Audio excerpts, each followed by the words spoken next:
Hello my dear friends, welcome back to my channel. ಎಲ್ಲರೂ ಹೇಗಿದ್ದೀರಾ? ಎಲ್ಲರೂ ಚೆನ್ನಾಗಿದ್ದೀರಾ ಅಂತ ಅಂದ್ಕೊತೀನಿ. ಆಗಲೇ ಒಂದೂವರೆ ತಿಂಗಳಾಯ್ತು ಅಲ್ವಾ ಬ್ಲಾಗ್ಸ್ ಎಲ್ಲ ಅಪ್ಲೋಡ್ ಮಾಡಿ. ಸೊ ಇವತ್ತು ಹಾಗೆ ಒಂದು ಸ್ವಲ್ಪ ಟೆರೆಸ್ ಮೇಲೆ ಫ್ರೀ ಇದ್ದೆ. ಅದು ಇದು ಒಣಗಾಕೋದಿತ್ತು, ಮತ್ತು ಏನೋ ಬಿಸಿಲಿಗೆ ಬಂದಿದ್ದೆ ನಾನು.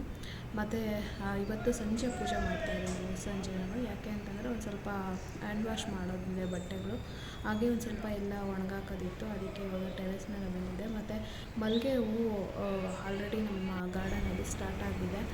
ಅದನ್ನು ಸಂಜೆವರೆಗೂ ಹಾಗೆ ಬಿಟ್ಟರೆ ಬಾಡೋದಂಗೆ ಆಗುತ್ತೆ ಅಲ್ವಾ. ಹಾಗಾಗಿ ಬಿಡಿಸ್ಬಿಟ್ಟು ಕಟ್ಟಿ ಸಂಜೆ ಪೂಜೆ ಮಾಡುವಾಗ ಒಂದು ಸ್ವಲ್ಪ ಗಂಗಾಜಲ ಚಿಮುಕ್ಸ್ಬಿಟ್ಟು ಆಮೇಲೆ ದೇವ್ರಿಗೆ ಹಾಕ್ಬಿಟ್ಟು ಪೂಜೆ ಮಾಡೋಣ ಅಂತೇಳಿ ಇವಾಗ ಹೂವನ್ನೆಲ್ಲ ಕಿತ್ಕೊತಿದ್ದೀನಿ. ಸೊ ಹಾಗೆ ರಾ ವಾಯ್ಸ್ ಇಟ್ಟಿದ್ದೀನಿ.